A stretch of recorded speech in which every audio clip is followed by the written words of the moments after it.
그날은 그의 인생에서 가장 행복한 날이 될 예정이었습니다. 다시 사랑할 준비가 된 과부 아버지, 아름다운 의식, 장식된 제단, 감동적인 손님들, 그리고 떨리는 손으로 반지를 움켜쥐고 있는 단 10살짜리 소년. 하지만 아무도 몰랐습니다. 그 소년이 비밀을 숨기고 있었다는 거야. 행사가 시작되기 몇 분 전에 익명으로 전달된 메모. 단일 지시로 예라고 말하기 전에 이걸 큰 소리로 읽어보세요. 그는 이해할 수 없었다. 하지만 그의 내면의 무언가가 목소리와 직감이 그에게 복종해야 한다고 말했다. 그리고 그가 읽었을 때 세상이 멈췄다. 그 다음에 무슨 일이 일어났나요? 그는 의식을 망쳤습니다. 그는 아버지를 구했습니다. 그리고 그는 온 가족의 운명을 바꿔놓았습니다. 슬픔에 잠긴 그 가족에게 새로운 장이 시작되었습니다. 슬픔과 외로움, 그리고 홀로 아이를 키우는 부담에 몇 년간 시달려온 마르코스는 마침내 새로운 시작을 할 자격이 있다고 느꼈습니다. 교회는 섬세한 하얀 꽃으로 장식되었고 신도석에는 희망에 찬 친척들과 애틋한 친구들로 가득했습니다. 은은한 음악이 공간을 가득 채웠고 신부의 향수와 어우러진 향은 새로운 시작의 분위기를 자아냈습니다. 모두가 미소 짓고 있었고 모두가 희망에 차 있었습니다. 모두가 한 아이를 제외하고 맨 앞줄 마지막 좌석에 땀에 젖은 손으로 벨벳 상자에 반지를 넣은 채 마르코스의 아들 아선은 앉아 있었다. 10살 소년이었다. 그의 시선은 주위를 기울이면서도 불안했다. 제단 위에 십자가, 꽃꽂이, 성구실 문에 걸린 하얀 드레스 등 주변의 세세한 것들에 끊임없이 시선을 고정했다. 하지만 그는 미소를 지을 수 없었다. 긴장을 풀 수도 없었다. 그의 내면에는 이해할 수 없는 무언가가 있었다. 마치 속삭임이 끈질기게 경고하는 듯 무언가가 그의 가슴을 조여왔다. 뭔가 잘못되었다는 것을.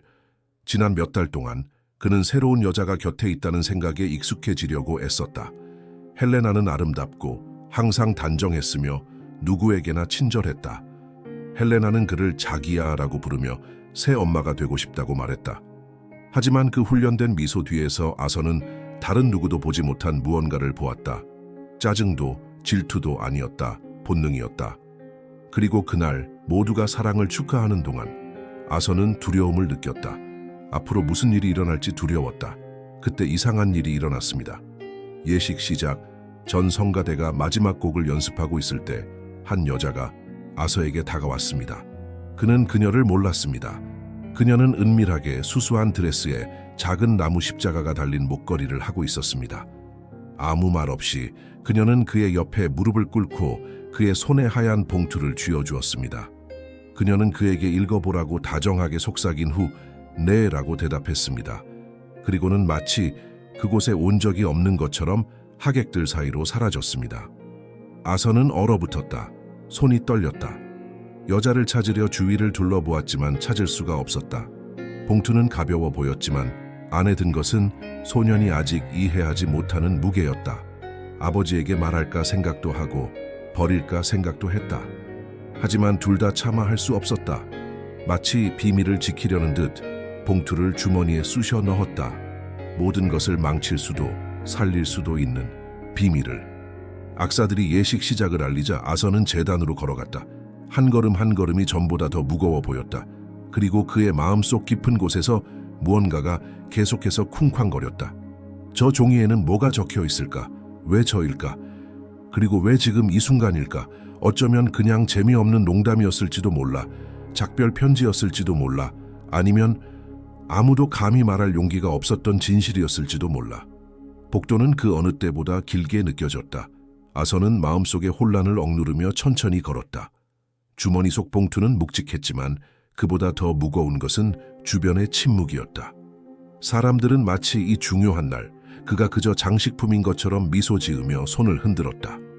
반지를 끼고 있는 시동생, 새어머니를 맞이할 아들. 하지만 아선은 마음속에서 자신이 누구인지 더 이상 알 수 없었다. 제단에 도착한 그는 연습했던 대로 아버지 옆에 섰다. 마르코스는 그를 부드럽게 바라보며 어깨를 꽉 쥐었다. 그 눈빛이 모든 것을 말해주었다. 행복해 아들아, 다 잘 될 거야. 하지만 아선은 미소를 지을 수 없었다. 그의 손가락은 아직 봉인된 봉투를 어루만졌다. 심장이 너무 세게 뛰어 음악 소리가 거의 들리지 않았다. 신부가 문간에 나타났다. 헬레나, 눈부셨다. 흠잡을 데 없는 드레스, 느린 발걸음, 고요한 미소. 하지만 아서의 눈은 아름다움을 보지 못했다. 수수께끼를 보았다. 모두가 신부를 맞이하기 위해 일어서는 동안 아서는 자신에게 봉투를 건넨 여자를 떠올렸다. 그녀는 누구였을까? 왜 그에게 이런 임무를 맡겼을까? 그리고 수락하기 전에 꼭 읽어봐야 할 내용은 무엇일까? 헬레나가 다가오자 신부는 예식을 시작했다. 사랑, 우정, 그리고 새로운 시작에 대한 그 말들이 소년에게는 아득히 먼 메아리처럼 들렸다. 그는 어딘가 다른 곳에 있었다. 자신의 내면에서. 두려움과 용기 사이에서. 의심과 그가 가장 사랑하는 사람, 아버지를 지켜야 한다는 절박함 사이에서. 시간은 마치 슬로우 모션처럼 흘러가는 듯했다. 그러다가 그 순간이 왔다. 신부는 헬레나에게 돌아서서 물었다. 당신은 마르코스를 합법적인 남편으로 받아들이시나요? 그녀가 대답하기도 전에 아서는 한 걸음 앞으로 나섰다.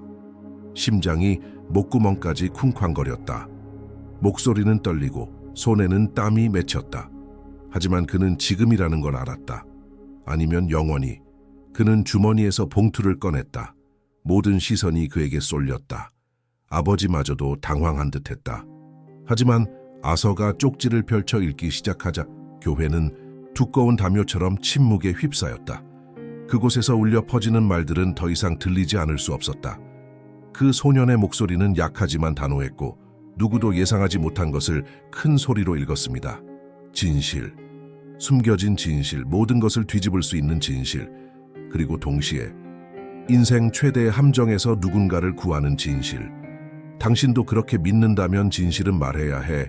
아프더라도 이 영상이 마음에 드신다면 채널을 구독하고 종 모양을 활성화하여 변화의 스토리를 놓치지 마세요.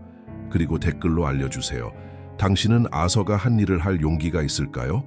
단어를 쓰세요. 용기. 이 이야기가 당신의 마음을 감동시켰다면 아서의 손에 들린 종이가 그의 심장과 함께 떨리는 듯했다. 그 쪽지는 그의 것이 아닌 비밀들을 드러내고 있었지만 이제는 마치 그의 비밀인 것처럼 간직하고 있었다. 낭독은 잠시 멈췄고 더듬거리며 한숨과 믿을 수 없다는 듯한 눈빛이 흩어졌다. 문장 하나하나가 듣는 이의 가슴을 강타하는 듯했다. 첫 문단은 아무도 몰랐지만 곧 혼돈의 중심이 될 한 남자의 이름에 대해 이야기했다. 한 남자의 이름, 숨겨진 과거, 해결되지 않은 이야기. 낭독이 절반쯤 진행되었을 때 헬레나의 이름이 처음으로 등장했다. 오래된 소송, 미제 사건, 그리고 시간 속에 잊혀진 고소장과 연결되어 있었다. 아서는 계속해서 글을 읽었다. 그 글은 도시에서 도시로 자주 이사 다니는 한 여성의 이야기였다. 늘 새로운 사연과 새로운 이름을 가지고 그리고 항상 이상하게도 가족과 멀어진 남자들과 함께였다. 쪽지에는 그녀가 정서적 갈취, 문서 위조, 심지어 협박 사건에 연루되었다고 적혀 있었다. 하지만 교회를 가장 침묵하게 만든 것은 쪽지의 마지막 문장이었다. 헬레나는 자신이 주장하는 그런 사람이 아니다. 그리고 그녀와 결혼하는 것은 그녀가 이미 다른 사람들을 파괴했듯이 그녀의 가족도 파괴할 수 있다. 소녀는 눈을 들어 아버지를 찾았다. 하지만 마르코스는 마치 가슴을 주먹으로 얻어맞은 듯 마비된 상태였다. 침묵이 너무 짙어서 밖에서 새들이 지저귀는 소리가 들렸다. 신부는 어찌할 바를 몰랐다. 신부는 여전히 감정을 추스르려 애썼지만 표정이 도자기처럼 금이 가기 시작했다. 하객들은 무슨 일인지 제대로 이해하지 못한 채 서로 수군거렸다. 그러던 어느 날 마르코스가 쉰 목소리로 여전히 아들에게 시선을 고정한 채 쪽지가 어디서 왔냐고 물었다. 아서는 그 여인, 나무 십자가, 그리고 하얀 봉투에 대해 이야기했다. 그는 그것이 사실인지는 모르겠지만 속으로만 간직할 수는 없다고 말했다. 헬레나는 상황을 수습하려 애쓰며 앞으로 나섰다. 모두 거짓말이고 질투심에 눈이 먼 누군가가 쳐놓은 함정이라고 했다. 터무니없는 소리라며 특히 익명의 쪽지를 가지고 그런 식으로 비난하는 건 무의미하다고 웃어넘기려 애썼다. 하지만 말을 더 많이 할수록 불안함은 더 커졌다. 말이 어눌해지고 숨이 가빠졌다. 그때 청중석에서 누군가 일어섰다. 간소한 드레스를 입고 눈빛이 차분한 노부인이었다. 쪽지 속에 그 여자였다. 그녀는 천천히 제단으로 걸어가 모두 앞에서 적힌 모든 것을 확인했다. 그는 헬레나가 몇 년 전에 그의 아들과 결혼하려 했다고 말했다. 그리고 그것이 그녀의 삶을 파괴했다고. 그는 사진, 문서 사본, 그리고 누구도 무시할 수 없는 증거들을 보여주었다. 결혼식이 되어야 할 자리가 재판으로 바뀌었다. 제단은 법정이 되었다. 그리고 드러난 모든 세부 사항들은 흰 옷을 입은 그 여인에 대한 모든 사람의 이미지를 산산이 조각냈다. 헬레나는 떠나려 했지만 마르코스의 두 삼촌에게 둘러싸여 있었다. 그리고 그동안 아서는 아버지 뒤에 웅크리고 눈물을 글썽겼다. 그는 영웅이 되고 싶지 않았다. 그저 사랑하는 사람들을 지키고 싶었을 뿐이었다. 마르코스는 여전히 멍한 채로 아들 앞에 무릎을 꿇었다. 아무 말도 하지 않았다. 그저 아들을 껴안으며 속으로 감사를 표했다. 진실은 어른이나 판사, 신부에게서 나오지 않는 법이다. 때로는 아버지의 사랑이 어떤 의식보다 더 가치 있다고 믿는 소년의 순수함에서 비롯될 때가 있다. 신부는 여전히 평정심을 유지하려 애쓰고 있었다. 한때 새로운 시작의 상징처럼 보였던 하얀 드레스는 이제 마치 희극의 화신처럼 무겁게 짓눌렸다. 헬레나는 탈출구를 찾는 듯 주위를 둘러보았지만 도망칠 곳은 더 이상 없었다. 홀 전체가 더 작고 숨 막히는 듯 마치 진실의 벽이 마침내 그녀를 덮치는 듯했다. 노부인의 말은 마치 집단 의식을 치는 망치처럼 교회 구석구석에 울려 퍼졌다. 제시된 증거 하나하나는 가면에서 떨어져 나가는 조각이었다. 이름, 날짜, 주소, 이미지, 모든 것이 정밀함과 고통으로 꿰매어졌다. 그때까지 그저 신부였던 헬레나는 이제 상실의 상처로 얼룩졌지만 아버지와 아들의 사랑으로 버텨온 가족에게 거의 침투할 뻔한 위협으로 여겨졌다. 마르코스는 여전히 아들 옆에 무릎을 꿇은 채 거의 운명의 상대가 될 뻔했던 그 여자를 올려다 보았다. 하지만 이번에는 그녀의 눈빛의 달콤함은 더 이상 없었다. 오직 실망감과 씁쓸한 안도감만이 가득했다. 아슬아슬하게 살아남았다는 안도감. 아직 어린 아서가 처음부터 느꼈던 감정을 깨닫는데 이렇게 오랜 시간이 걸렸다는 씁쓸함. 그는 아들이 뭔가 잘못됐다고 말하던 시절을 떠올렸다. 헬레나가 돌아가신 아내에 대한 추억을 대하는 방식, 어떤 말투에 담긴 차가움, 그리고 무엇보다도 그녀가 항상 두 사람을 갈라놓으려 애쓰는 모습이 떠올랐다. 마치 경쟁이 아닌 무언가를 얻기 위해 경쟁하는 것처럼 아들을 향한 아버지의 사랑을. 헬레나가 교회 밖으로 끌려나가자 그녀의 목소리는 더 이상 들을 곳을 찾지 못했다. 한때 매혹적이었던 그 말들이 이제 공허하게 들렸다. 그녀의 황급한 발걸음은 마치 종말을 알리는 듯 바닥을 쿵쿵 두드렸다. 신랑 들러리 중 한 명이 그녀 뒤에서 문을 닫았다. 마치 결코 쓰여서는 안 될 장을 마치 닫듯. 그리고 그 성전 안에는 시작되어서는 안 될 예식의 잔해가 그대로 남아있었다. 하지만 텅 빈 신도석, 떨어진 꽃, 그리고 당황한 눈빛들 속에서도 아무도 예상치 못한 무언가가 있었다. 바로 희망이었다. 그 혼돈 속에서 아직 가장하는 법을 배우지 못한 순수한 모습으로 가족의 역사가 거짓으로 얼룩지는 것을 막은 10살짜리 소년이 있었기 때문이다. 아서는 그 재단에서 오가는 모든 말을 다 이해하지는 못했다. 하지만 나는 마음속 깊이 옳은 일을 했다고 느꼈다. 아버지를 보호하는 것이 남을 기쁘게 하는 것보다 더 중요했다고. 슬픔과 상실 그리고 불확실성 속에서도 살아남는 진정한 사랑은 서둘러 재건되지 않는다. 그리고 이전 것을 무시하는 사람과는 더더욱. 마르코스는 여전히 충격에서 벗어나지 못한 채 앞좌석에 아들 옆에 앉았다. 신부는 무슨 말을 해야 할지 몰라 공손한 몸짓으로 비켜섰다. 하객들은 마치 예상치 못한 기적을 목격하고 성스러운 곳을 떠나듯 침묵 속에 떠나기 시작했다.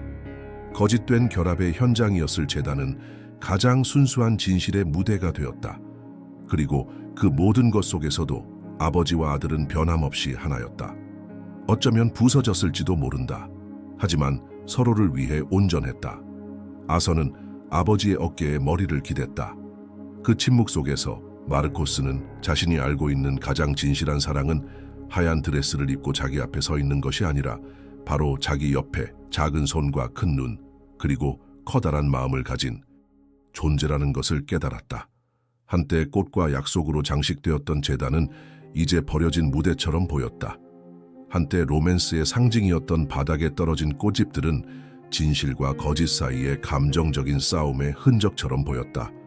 신부의 부케는 공연 도중 벗겨진 가면처럼 구석에 던져진 채 그대로 남아 있었다. 빈 의자들은 인간의 연약함을 가까이서 마주하기보다는 침묵 속에 떠나는 것을 택한 하객들의 이야기를 보여주었다. 하지만 부재와 단절로 얼룩진 그 공간에는 고통보다 더 강한 무언가가 남아 있었다. 아버지와 아들 사이의 유대감은 이제 눈에 보이고 깨지지 않고 신성하게 느껴졌다. 마르코스는 텅 빈 제단 앞에 서 있었다. 마치 자신이 살아온 모든 시간 동안 환상을 믿으며 살아왔다는 것을 소화해야 하는 듯했다. 그의 눈은 여기저기를 돌아다녔지만 그가 들여다본 것은 오직 내면뿐이었다. 무시당했던 대화, 무시당했던 사소하고 사소한 몸짓, 억지스러운 미소, 과장된 칭찬들이 마치 자신이 주연을 맡지 않았으면 좋았을 영화의 장면처럼 그의 머릿속을 스쳐 지나갔다. 그는 헬렌에게뿐만 아니라 아들의 시선을 통해 들려오는 직감에 귀 기울이지 않았던 자신에게도 배신감을 느꼈다. 옆에 있던 아서는 아무 말도 하지 않았다. 하지만 아버지의 손을 잡는 그의 모습만으로도 충분했다. 작고 수줍어하는 듯한 몸짓이었지만 진실된 사랑으로 가득 차 약속이 깨지면서 생긴 공허함을 채워주는 듯했다. 무슨 일이 있었는지 전부 이해하지는 못했지만 자신이 옳은 일을 했다는 것을 알았다. 그리고 이제 아버지가 자신을 새로운 시각으로 바라보는 것을 느꼈다. 불편한 아이가 아니라 겉모습 너머를 보는 사람, 다른 모든 사람이 거짓된 의식의 아름다움에 눈이 멀었을 때 행동할 용기를 가진 사람으로. 그때까지 교회 뒤편에서 침묵을 지키던 사진작가는 제단으로 걸어갔다. 그는 인위적인 포즈나 미소를 포착하고 싶지 않았다. 고통 속에서도 그 진실의 순간을 영원히 간직하고 싶었다. 그는 천천히 카메라를 들어 텅 빈 제단에 앉아있는 아버지와 아들의 모습을 섬세하게 포착했다. 주변에는 떨어진 꽃과 텅 빈 신도석이 있었다. 그들도 모르는 사이에 그 사진은 파경을 맞은 결혼 생활보다 훨씬 더 큰 의미를 지닌 무언가의 상징이 되었다. 진정한 사랑은 반지, 옷차림, 하가에게 좌우되지 않는다는 것을 다시 한번 일깨워주는 것이었다. 진정한 사랑은 가장 예상치 못한 순간, 누군가가 어떤 대가를 치르더라도 진실을 말할 용기를 가질 때 비로소 그 모습을 드러냈다. 마르코스는 아들을 바라보았다. 눈물 어린 그의 눈은 마침내 안식을 찾았다. 호라비가 된 후 처음으로 그는 자신이 살아온 과거와 간직한 추억들, 그리고 무엇보다도 아직 남아있는 가족에 대한 고마움을 느꼈다. 그가 계획했던 것과는 달랐다. 어떤 계획보다도 진실된 것이었다. 그리고 그곳 텅 빈 제단에서 새로운 무언가가 탄생하기 시작했습니다. 결혼이 아니라 새로운 시작이었습니다. 아버지와 아들 사이의 묵묵한 약속이었습니다. 서로를 보호하고 서로의 말에 귀 기울이고 다시는 그들의 이야기에서 중요한 부분이었던 누군가의 기억을 더럽히지 않기로 한 약속이었습니다. 그 사진은 마치 마른 집더미 속 불꽃처럼 온라인에서 퍼져나갔습니다. 몇 시간 만에 신중한 사진 작가가 공유한 단순한 이미지는 훨씬 더 위대한 무언가의 상징으로 변했습니다. 아버지와 아들은 시든 꽃과 깨진 약속에 둘러싸인 채 파경의 결혼 제단에 앉아 있었습니다. 사진에는 짧지만 강렬한 캡션이 달려 있었습니다. 그날 가장 진실한 사랑은 제단이 아니라 두 마음이 기억을 지켜준 신도석에서 비롯되었습니다. 수천 명의 사람들이 이 사진을 감정 어린 메시지와 함께 공유하기 시작했습니다. 전 세계에서 댓글이 쏟아졌습니다. 어떤 이들은 용기를, 어떤 이들은 슬픔과 추억을 이야기했습니다. 많은 사람들이 새 출발을 시도했던 호라비 마르코스에게 공감했습니다. 하지만 가장 감동적인 것은 아서의 시선이었습니다. 어린아이의 순수함과 동시에 자신이 저지른 일을 아는 사람의 단호함으로 눈앞에 펼쳐진 공허함을 응시하는 그의 모습이었습니다. 댓글에는 자신의 이야기를 들려주는 사람들이 있었습니다. 무언가 잘못되었음을 직감했지만 아무도 귀 기울여주지 않았던 아이들, 상실에 아픔을 겪은 후 그 징후를 알아차리지 못한 채 첫사랑의 숨결에 매달리는 부모들, 그리고 그런 경험은 없었지만 그 모습의 강렬함에 감명받은 사람들도 있었습니다. 마치 그녀가 말없이 진정한 사랑은 의식 없이 존재한다고 말하는 것 같았습니다. 진정한 사랑은 아주 작은 몸짓 속에서 가장 힘든 순간에 모든 것이 무너져 내리는 것처럼 보일 때 그 모습을 드러냅니다. 언론이 이 소식을 접했습니다. 소규모 지역 뉴스 사이트들이 기사를 내기 시작했습니다. 곧 텔레비전 프로그램들이 마르코스와 아서를 인터뷰하고 싶어 했습니다. 하지만 아버지는 모든 제안을 거절했습니다. 그는 이 사건을 구경거리로 만들고 싶지 않았습니다. 그에게는 아들이 그 자리에 있었고 용기를 보여주었으며 이제 소중한 무언가, 즉 두 사람 사이의 신뢰를 다시 쌓아가고 있다는 사실만으로도 충분했습니다. 인터뷰 없이도 이야기는 그 자체로 생명력을 얻었습니다. 누군가 사진 속 헬레나를 알아보고 의도치 않게 그녀의 과거를 폭로했습니다. 비난이 쏟아졌습니다. 이전에는 침묵을 지켰던 사람들이 목소리를 내기 시작했습니다. 그리고 이전에는 그저 실패한 결혼에 불과했던 것이 공개적인 비난으로 바뀌었습니다. 아서가 읽도록 선택된 진실은 계속해서 사람들의 마음속에 울려 퍼졌습니다. 마르코스는 편지를 받기 시작했습니다. 사람들은 그가 침묵을 지키지 않은 것에 감사를 표했습니다. 그들은 그 모습을 보면서 자신의 관계의 본능을 무시했던 시절, 주변 아이들의 말에 귀 기울이지 않았던 시절을 되돌아보게 되었다고 말했습니다. 그리고 그 간결한 편지들은 아버지의 상처받은 마음을 조금씩 치유해 주었습니다. 아서는 자신이 저지른 일의 심각성을 온전히 이해하지 못했다. 그는 계속 학교에 다니고 비디오 게임을 하고 강아지와 놀았다. 하지만 그의 내면에서 무언가가 바뀌었다. 그는 더 자신감을 느꼈고 더 소중하게 여겨졌다. 뉴스에 보도되어서가 아니라 마침내 그의 목소리가 들려왔기 때문이었다. 여전히 그의 기억 속에 생생하게 남아있던 어머니는 이제 그 어느 때보다 생생하게 느껴졌다. 초상화가 아니라 그가 지켜낸 존경심으로.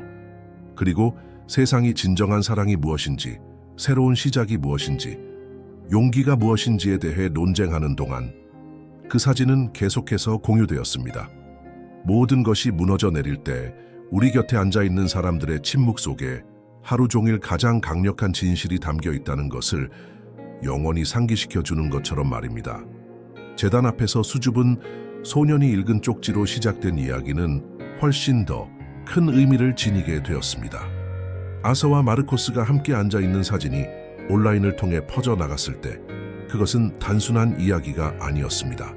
슬픔과 인식을 향한 집단적인 외침이었습니다. 그들의 이야기는 오랫동안 침묵해온 수많은 다른 목소리들을 비추는 거울이 되었습니다. 행사가 끝나고 며칠 후 익명의 메시지들이 포럼과 소셜미디어에 올라오기 시작했습니다. 여성들은 헬레나를 만났다고 말했고 그녀의 다정한 말투, 배려심 깊은 태도, 자매의 애정 혹은 파트너십에 대한 약속에 매료되었다고 했습니다. 하지만 결국 모든 것은 같은 방식으로 끝났습니다. 조종과 통제 그리고 많은 경우 두려움으로 끝났습니다. 전직 동료는 헬레나가 이미 공격적인 행동으로 해고되었다고 밝혔습니다. 또 다른 동료는 은근한 협박으로 경찰에 신고하기까지 했습니다. 하지만 정말 충격적인 것은 어린 시절 이웃이었던 한 노인 여성의 증언이었습니다. 그녀는 목이 메는 목소리로 이렇게 말했습니다. 어렸을 때 자신의 흔적을 감추는 법을 배웠어요. 항상 잘했죠.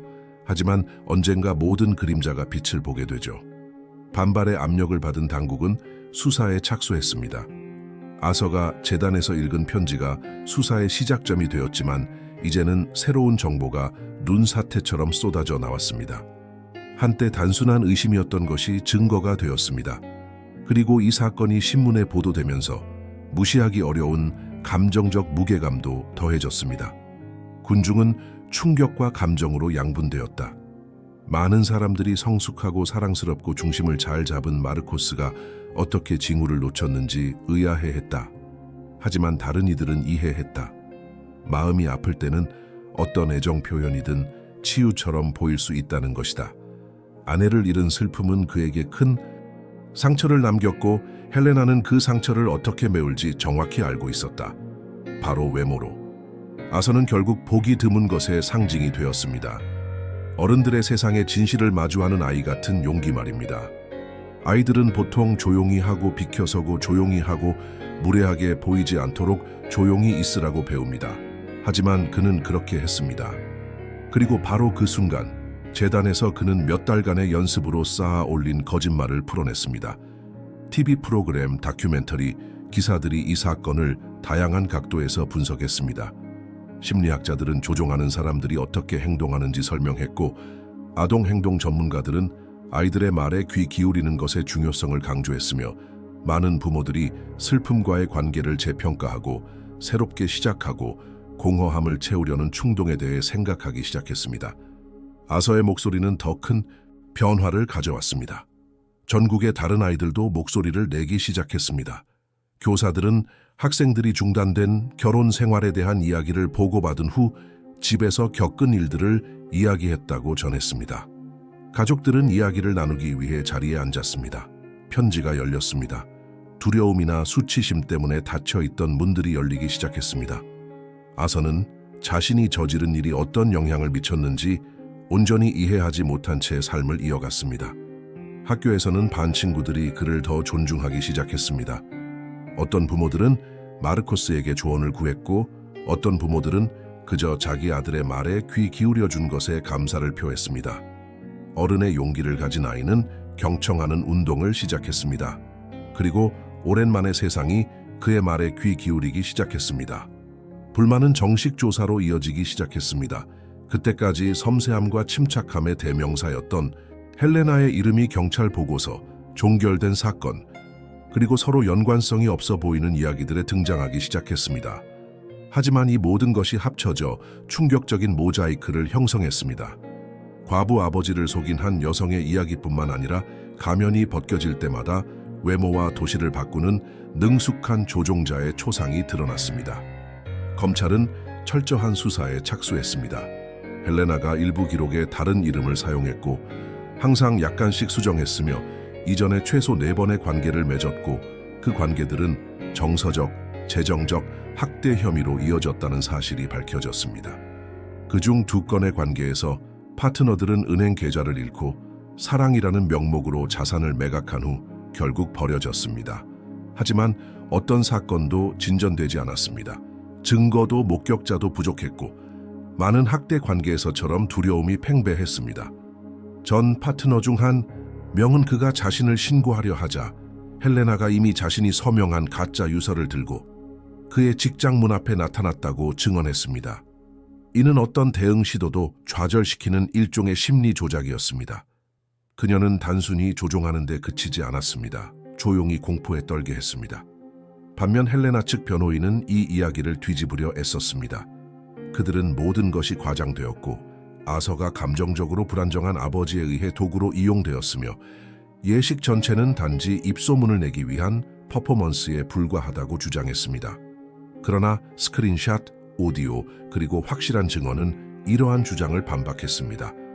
이 사건의 검사는 인터뷰에서 만약 이 아이가 유서를 읽지 않았다면 우리는 또 다른 피해자를 낳았을 것입니다. 어쩌면 더 많은 피해자가 있었을지도 모릅니다. 라고 말했습니다. 언론이 온갖 면을 샅샅이 뒤지는 동안 마르코스는 침묵을 지켰다. 변호사들이 법적인 문제는 처리했지만 그는 아서에게 학업에, 그리고 다시 한번 산산이 조각난 가슴을 되살리는데 집중하는 편을 택했다. 그는 이미 아내를 잃었고 또다시 평화를 잃을 위기에 처해 있었다. 하지만 이제 처음과는 달리 그는 혼자가 아니었다. 그에게는 아들이 있었고 그의 아들에게도 아들이 있었다. 헬레나는 체포에 저항한 후 결국 예방구금에 수감되었습니다. 신문 과정에서 그녀는 침착함을 유지했습니다.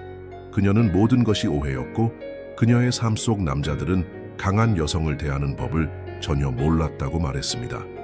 그러나 그녀의 옛 친구 중 한 명이 낡은 노트를 건네주었습니다. 이름과 날짜가 적힌, 조종하려는 목표들이 적힌 일기장이었습니다. 모든 것이 거기에 있었습니다. 회의 날짜, 사람들을 움직이기 위해 연습했던 문구, 미끼로 사용한 선물까지. 경찰은 그것을 감정 파괴 지침서라고 불렀습니다. 이 사건은 전 세계 언론의 헤드라인을 장식했습니다. 재단에서 떨리는 목소리와 흔들리지 않는 눈빛으로 유서를 읽는 그 소년의 모습은 새로운 시대의 상징이 되었습니다. 아이들조차 이제 그만이라고 말할 줄 아는 시대였습니다. 재판이 예정되었고 온 나라가 지켜보았습니다. 하지만 아서에게 가장 중요한 일은 이미 일어났습니다. 그는 아버지를 보호했습니다. 악순환의 고리를 끊었습니다. 아직 구할 수 있는 것을 구했습니다. 작고 급하게 접힌 그 편지는 이 모든 격변의 진원지가 되었다. 흰 종이에 빳빳한 푸른 잉크로 쓰여진 그 편지는 단순한 글이 아니라 더 이상 침묵을 견딜 수 없는 누군가의 용기를 담고 있었다. 몇 주 동안 그 편지를 보낸 사람이 누구인지 아무도 알지 못했다. 전 애인, 친구 혹은 걱정하는 친척 등 온갖 추측이 난무했다. 하지만 사건이 전개되면서야 진실이 드러났고 다시 한번 모두를 놀라게 했다. 헬레나가 다른 동네, 다른 이름, 다른 남자로 살던 시절, 몇 년 전 헬레나의 이웃이었던 조용한 중년 간호사 줄리아였다. 줄리아는 아파트의 얇은 벽 너머로 들려오던 숨죽인 비명소리, 더위 속에서 선글라스와 긴 팔을 입고 나타나던 이웃, 마치 더 이상 숨길 수 없는 무언가의 파편처럼 쌓여가는 사소한 일들을 기억했다. 당시 그녀는 당국에 신고하려 했지만 아무도 그녀를 신고하지 않았다. 그리고 다른 많은 사람들처럼 그녀는 악이 처벌받지 않고 집 안으로 들어오는 것을 지켜보는 무력감을 삼켰다. 그러던 어느 날 줄리아는 휴대폰을 열었다가 우연히 지인이 보낸 청첩장을 보게 되었다. 마르코스 옆에 있는 헬레나의 사진을 보고는 속이 메스꺼워졌다. 바로 그녀였다. 이름도 달랐고 얼굴도 달랐지만 표정은 똑같았다. 진심을 담아 보이도록 훈련된 똑같은 미소, 똑같은 패턴. 그리고 그녀 옆에는 다정한 남자와 아들이 있었다. 곧 무너질 새로운 가족이. 줄리아는 그날 밤 잠도 이루지 못했다. 다음 날 그녀는 펜과 종이를 집어들었다. 디지털 메시지는 믿지 않았다. 무시당하는 게 두려웠다. 잊혀지는 게 두려웠다. 그녀는 손으로 쪽지를 썼다. 한 글자 한 글자의 과거의 죄책감, 악순환을 끊겠다는 희망, 그리고 몇 년 전만 해도 갖지 못했던 용기가 담겨 있었다. 그녀는 쪽지를 접어 수수한 봉투에 넣고 뒷면에는 간단하게 결혼하는 남자에게라고 썼다. 그녀는 그것이 효과가 있을지 알 수 없었다. 누가 읽을지도 몰랐다. 하지만 그녀는 삶이 고통스럽게 가르쳐준 무언가를 믿었다. 진실은 때로는 무고한 손을 거쳐야만 제 목소리를 낸다는 것을. 예리한 눈과 불안한 마음을 가진 아서는 줄리에게 필요한 통로였습니다. 그가 큰 소리로 책을 읽어줄 때 그는 아버지를 구했을 뿐만 아니라 자신의 어린 시절을 구했고 다른 희생자들을 구했습니다. 그리고 그는 줄리아에게 비록 늦었지만 옳은 일을 했다는 사실에서 오는 평화를 오랜만에 처음으로 주었습니다. 누가 그 편지를 썼는지 밝혀지자 온 나라가 충격에 빠졌습니다. 줄리아는 인터뷰를 받고 박수를 받으며 인정받았습니다. 하지만 그녀는 항상 같은 말을 했습니다. 저에게 박수를 보내지 마세요. 그 소년이 영웅이었습니다. 저는 그저 횃불을 넘겨준 것뿐입니다. 며칠 후 마르코스는 줄리아를 찾아갔다. 그는 그녀에게 고마움을 표했다. 마치 15줄짜리 편지 한 통으로 자신의 인생 전체의 운명이 바뀌었다는 것을 아는 사람처럼 그는 감사하는 마음으로 그녀를 껴안았다. 그들은 함께 울었다. 그리고 두 생존자의 침묵 속에서 진귀하고도 신성한 무언가가 탄생했다. 진실은 잠자고 있을 때조차도 언제나 다시 깨어날 길을 찾는다는 확신이었다. 그날 이후 아서는 다시 침묵 속으로 돌아갈 수도 있었다. 수줍음, 혼란, 혹은 두려움 뒤에 숨었을지도 모른다. 하지만 그의 내면에서 무언가가 깨어났다. 되돌릴 수 없는 무언가. 한때 모든 것을 묵묵히 받아들이고 어른들의 대화를 끊지 않고 경청하고 아버지를 걱정시키지 않으려고 감정을 숨기던 소녀는 더 이상 없었다. 그의 자리에는 새로운 누군가가 나타났다. 가장 예상치 못한 순간, 파탄 직전의 결혼 생활 속에서 자신의 목소리를 찾은 누군가. 그 후 며칠 동안 그 이야기는 들불처럼 퍼져나갔습니다. 예식 영상은 입소문을 탔고 아서가 유서를 읽은 순간 수천 번 공유되었습니다. 그의 말은 소셜미디어, TV 뉴스, 라디오, 신문에 울려 퍼졌습니다. 하지만 가장 인상적인 것은 스캔들이나 헤드라인이 아니었습니다. 바로 그의 내면에서 일어나기 시작한 변화였습니다. 아서는 말을 시작했다. 또렷하게, 단호하게. 눈빛에는 진실이 담겨 있었다. 처음으로 그는 헬레나가 우리 삶에 들어온 이후 느낀 모든 것을 아버지에게 털어놓았다. 아무도 보지 않을 때 그녀가 보내던 눈빛들, 농담처럼 위장한 말들, 그가 다가가자 문이 닫히는 소리가 들렸던 순간들, 그리고 무엇보다도 그녀가 어머니를 마치 불편한 과거, 지워져야 할 기억인 양 말할 때마다 가슴 속에서 커지는 불편함을. 아버지 마르코스는 조용히 귀 기울였다. 아팠다. 어떤 배신보다도 이해하지 못하고 신호를 놓친 것에 대한 아픔이었다. 사랑에 굶주려 아들이 다시 상처받도록 내버려 둘 뻔했던 것에 대한 아픔이었다. 하지만 그 순간 변명은 없었다. 오직 포옹만이 있었다. 같은 비극의 생존자로서가 아니라 새로운 진실 속에서 함께하는 동지로서 아버지와 아들이 길고 조용한 포옹을 나누었다. 아서는 그 편지를 쓴 줄리아도 만나고 싶어 했습니다. 그는 아버지에게 줄리아의 눈을 바라보며 감사 인사를 전하고 싶다고 말했습니다. 그들은 함께 갔습니다. 도착했을 때 아서는 줄리아에게 종이 한 장을 건넸습니다. 그 위에는 아서는 친필로 이렇게 썼습니다. 아이가 모든 것을 바꿀 수 있다고 믿어줘서 고마워요. 간호사는 눈물을 글썽이며 그 글을 읽었습니다. 언젠가 그가 이 이야기를 다른 사람들에게 들려줄 수 있기를 바란다고 했습니다. 더 많은 소년 소녀들이 자신의 목소리가 소중하다는 것을, 어릴 때에도 거절할 수 있다는 것을, 어릴 때에도 사랑하는 사람들을 지킬 수 있다는 것을. 아서는 유명인이 되지는 않았다. 하지만 그는 하나의 상징이 되었다. 침묵에 익숙한 세상에서 용기의 상징이 된 것이다. 그리고 그와 아버지 사이에 그 작은 세상에서 더욱 솔직하고 진솔한 대화가 시작되었다. 그들은 함께 글을 쓰며 기억을 기록하기 시작했다. 비록 어머니가 물리적으로 부재 중일지라도 그 이후로 그들이 만들어갈 모든 것에는 항상 함께할 것이라는 것을 분명히 했다. 많은 사람들이 재단에서 손에 쪽지를 든 어린아이만 보았지만 마르코스는 진실을 알고 있었습니다. 그 순간 그의 아들이 어떤 사람이 되어가고 있는지 드러났습니다.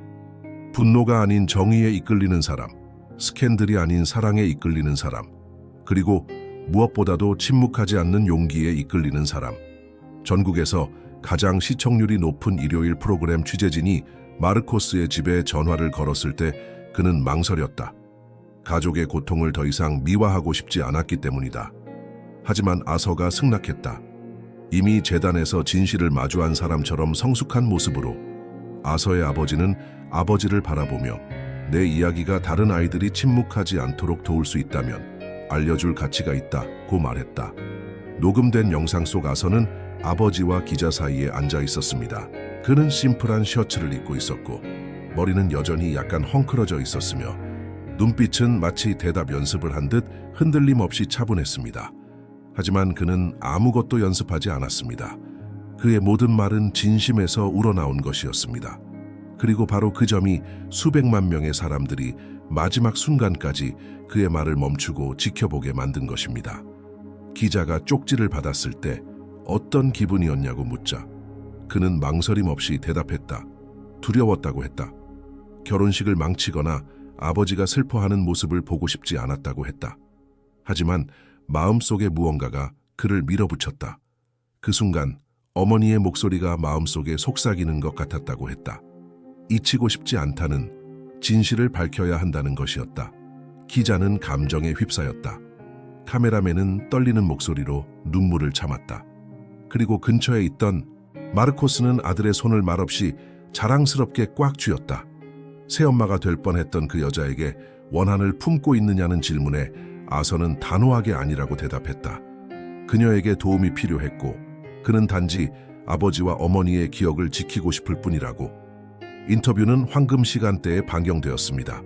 그리고 인터뷰가 끝나자 소셜미디어는 폭발적으로 성장했습니다. 아서의 이름이 적힌 해시태그가 바이럴되었습니다. 모든 연령대, 특히 어린이와 청소년들이 비슷한 이야기를 공유하기 시작했습니다. 뭔가 잘못되었음을 깨달았지만 용기를 내어 말하지 못했던 상황들 말입니다. 부모들은 스스로 생각하기 시작했고 학교에서는 이 주제에 대한 논의를 시작했습니다. 심리학자들은 이 에피소드를 초기 정서지능의 한 예로 들었습니다. 마르코스는 놀라움과 감사가 뒤섞인 마음으로 그 충격을 지켜보았습니다. 그는 아들의 이야기가 자신의 집을 넘어 세상에까지 퍼져 나갔다는 것을 알았습니다. 그것은 아이들의 직감을 자주 무시하는 세상에서 깨달음의 물결이자 희망의 불꽃이 되었습니다. 아서는 다음 주에 학교로 돌아왔습니다. 하지만 무언가가 바뀌었습니다. 선생님들은 그를 더 존중하는 눈빛으로 바라보았고 반 친구들은 그의 말에 더 귀 기울였습니다. 이는 일시적인 유행이 아니었습니다. 마치 모두가 그를 일종의 침묵하는 리더로 인식하는 듯했습니다. 그가 큰 소리로 말해서가 아니라 아무도 감히 말하지 못할 때 어떻게 목소리를 내야 하는지 알고 있었기 때문입니다. 그는 삶을 계속 살아갔습니다. 하지만 그는 흔적을 남겼습니다. 결코 사라지지 않는 이야기 중 하나였습니다. 스캔들에서 비롯된 것이 아니었기 때문입니다. 진실에서, 용기에서, 그리고 거짓으로 가득 찬 재단 앞에서 진실을 지키기로 선택한 아들의 사랑에서 비롯되었습니다. 인터뷰가 반경되던 그날 밤 마르코스는 집 지하실로 내려갔다. 그곳에는 낡은 상자가 있었다. 먼지와 기억으로 뒤덮인 잊혀진 공간이었다. 아서는 이미 잠들어 있었다. 하루 종일 신나게 놀다 지쳐 있었지만 그의 얼굴에는 평화로운 미소가 걸려 있었다. 반면 마르코스는 마음속에 해결해야 할 무언가가 있다고 느꼈다. 아직 완전히 다 이야기되지 않은 이야기였다. 아들에게가 아니라 자신에게도. 상자를 열자 그는 고인이 된 아내가 보낸 편지, 빛바랜 사진들, 한때는 보기에 너무나 아팠지만 이제는 미소를 짓는 듯한 작은 물건들을 발견했다. 서류들 사이에는 그녀의 일기가 있었다. 장례식 이후로 읽지 않았던 일기였다. 일기 속 글귀들이 생생하게 느껴졌다. 그녀는 임신, 두려움, 꿈에 대해 이야기했다. 특히 그녀의 가장 큰 소망을 담은 페이지가 있었다. 아들이 강인하면서도 사랑스럽게 자라주길 바라는 것. 모든 것을 잃더라도 옳은 것을 지키는 법을 아는 아들이기를. 마르코스는 울었다. 재단에서 울었던 것과는 달랐다. 이건 다른 종류의 고통이었다. 상실의 고통이 아니라 치유의 고통이었다. 마치 그녀의 목소리가 여전히 그들의 이야기를 이끌어가는 것 같았다. 그리고 그것이 그들에게 가장 큰 아픔이자 동시에 가장 큰 위로가 되었다. 그 결혼식에서 아서가 보여준 용기는 우연히 생겨난 것이 아니었다. 그것은 양육에서 비롯되었다. 비록 함께하지 못했지만 여전히 교육받고 보호받고 영감을 받았던 어머니의 말없는 기억에서 비롯되었다. 다음 날 아침 마르코스는 아들을 불러 이야기를 나누었습니다. 어렵지는 않았지만 미묘한 대화였습니다. 그들은 뒷마당에 앉아 있었고 울타리 너머로 해가 떠오르고 있었습니다. 마르코스는 아들에게 상자와 일기에 대해 이야기했습니다. 그는 마침내 두려움 없이 과거를 바라볼 수 있게 되었다고 말했습니다. 앞으로 나아가는 것이 있는 것이 아니라 존중하는 것임을 이제 깨달았다고 했습니다. 아서는 고개를 살짝 저으며 말없이 귀를 기울였다. 그러고는 아버지의 마음을 화살처럼 꿰뚫는 간단한 질문을 던졌다. 아빠, 아직도 그 애를 사랑하세요? 마르코스는 망설임 없이 대답했다. 항상 사랑할 거예요. 하지만 이제 아빠 곁에서 짐 없이, 죄책감 없이 살아갈 수 있어요. 오직 감사하는 마음으로요. 화해의 순간이었습니다. 과거와의 화해뿐 아니라 아버지와 아들 사이의 화해였습니다. 그곳에서 새로운 국면이 시작되었습니다. 모든 것이 괜찮다고 가장할 필요 없이 진실을 담아 새로운 것을 만들어낼 수 있는 그런 국면이었습니다. 기억할 공간, 느낄 공간, 그리고 무엇보다도 함께 나아갈 공간, 삶은 다시 리듬을 되찾고 있었다. 하지만 그들 내면에는 무언가 달랐다. 더 가볍고 더 강해졌다. 상처가 아물면 흔적이 남기 마련이다. 하지만 동시에 지혜도 남긴다. 진실은 설령 아프더라도 진정한 사랑으로 가는 가장 빠른 길이라는 지혜 말이다. 인터뷰가 방영되던 그날 밤, 마르코스는 집 지하실로 내려갔다. 그곳에는 낡은 상자가 있었다. 먼지와 기억으로 뒤덮인 잊혀진 공간이었다. 아서는 이미 잠들어 있었다. 하루 종일 신나게 놀다 지쳐 있었지만 그의 얼굴에는 평화로운 미소가 걸려 있었다. 반면 마르코스는 마음속에 해결해야 할 무언가가 있다고 느꼈다. 아직 완전히 다 이야기되지 않은 이야기였다. 아들에게가 아니라 자신에게도. 상자를 열자 그는 고인이 된 아내가 보낸 편지, 빛바랜 사진들, 한때는 보기에 너무나 아팠지만 이제는 미소를 짓는 듯한 작은 물건들을 발견했다. 서류들 사이에는 그녀의 일기가 있었다. 장례식 이후로 읽지 않았던 일기였다. 일기 속 글귀들이 생생하게 느껴졌다. 그녀는 임신, 두려움, 꿈에 대해 이야기했다. 특히 그녀의 가장 큰 소망을 담은 페이지가 있었다. 아들이 강인하면서도 사랑스럽게 자라주길 바라는 것. 모든 것을 잃더라도 옳은 것을 지키는 법을 아는 아들이기를. 마르코스는 울었다. 재단에서 울었던 것과는 달랐다. 이건 다른 종류의 고통이었다. 상실의 고통이 아니라 치유의 고통이었다. 마치 그녀의 목소리가 여전히 그들의 이야기를 이끌어가는 것 같았다. 그리고 그것이 그들에게 가장 큰 아픔이자 동시에 가장 큰 위로가 되었다. 그 결혼식에서 아서가 보여준 용기는 우연히 생겨난 것이 아니었다. 그것은 양육에서 비롯되었다. 비록 함께하지 못했지만 여전히 교육받고 보호받고 영감을 받았던 어머니의 말없는 기억에서 비롯되었다. 다음 날 아침 마르코스는 아들을 불러 이야기를 나누었습니다. 어렵지는 않았지만 미묘한 대화였습니다.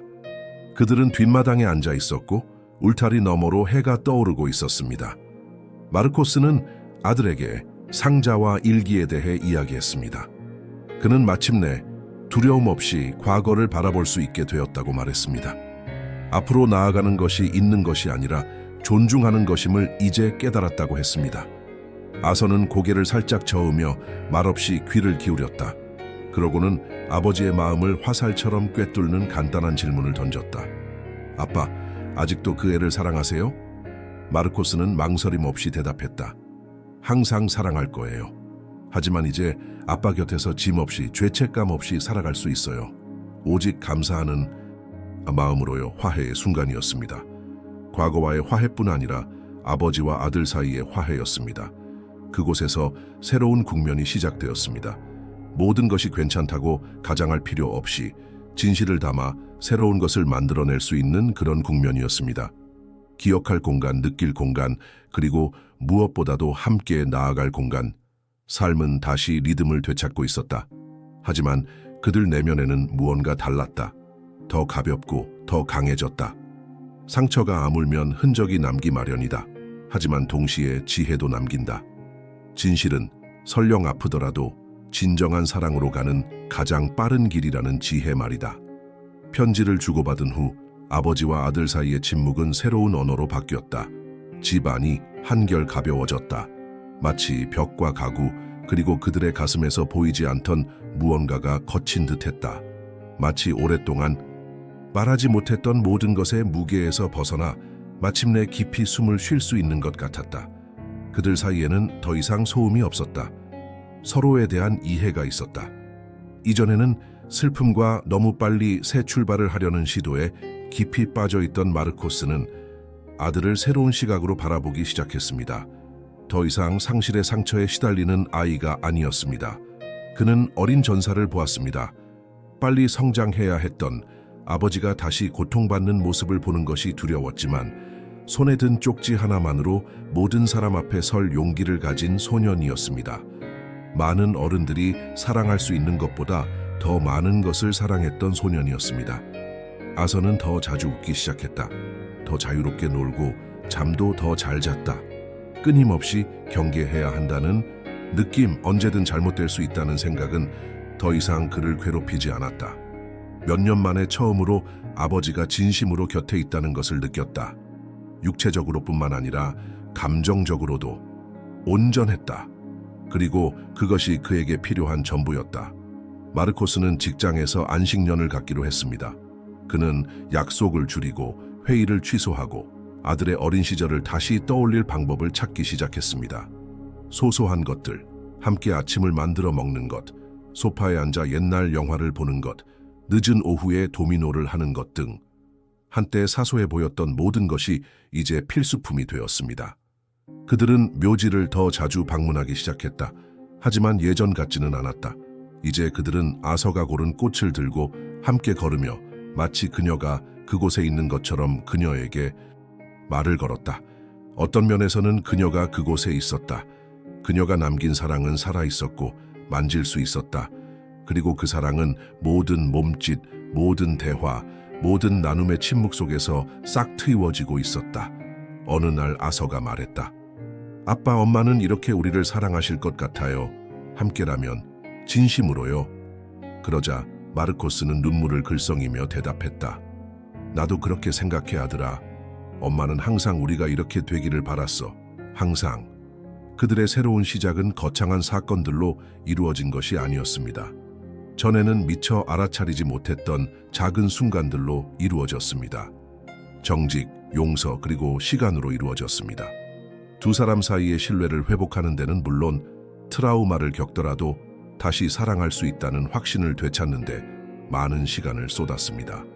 더 진실되게, 더 세심하게, 그리고 언젠가 새로운 사랑이 그들의 문을 두드리면 그들은 알게 될 것입니다. 그들은 그 징조를 알고 본능을 믿고 무엇보다도 서로의 말에 귀 기울일 것입니다. 이제 아버지와 아들은 함께 걸어가기 때문입니다. 비밀도 가면도 없습니다. 오직 그들 사이의 진실과 비록 떠나 있을지라도 여전히 사랑의 빛으로 그들의 길을 인도하는 한 여인의 유산만이 있을 뿐입니다. 결혼식이 중단된 날로부터 몇 달이 흘렀습니다.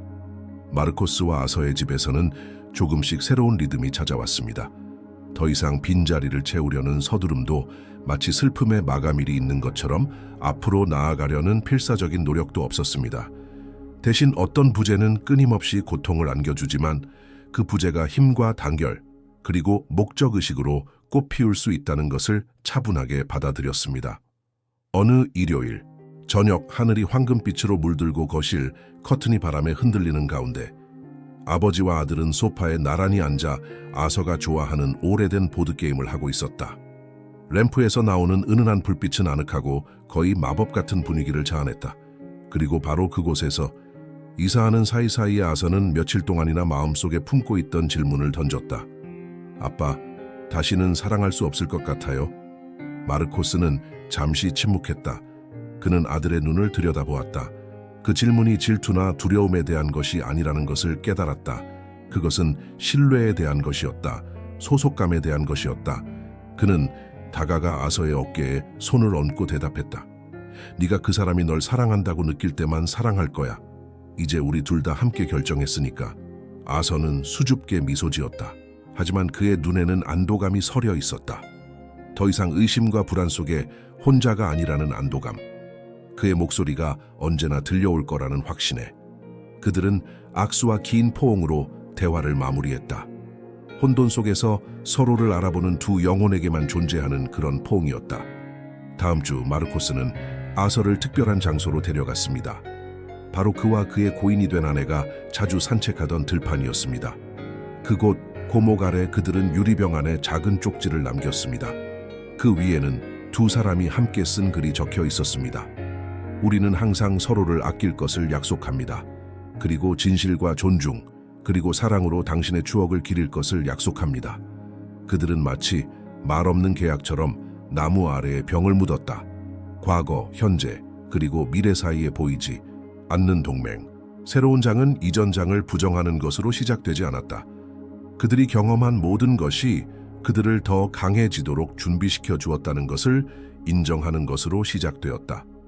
집으로 가는 길에 아서는 아빠, 저희 이야기를 쓰면 다른 가족들에게 도움이 될 수 있을까요? 라고 물었습니다. 마르코스는 물론이죠? 라고 대답했습니다. 어쩌면 그래서 지금 이 이야기를 듣고 계시는 건지도 몰라요. 사랑은 맹목적이 아니라는 걸 일깨워주고 싶거든요.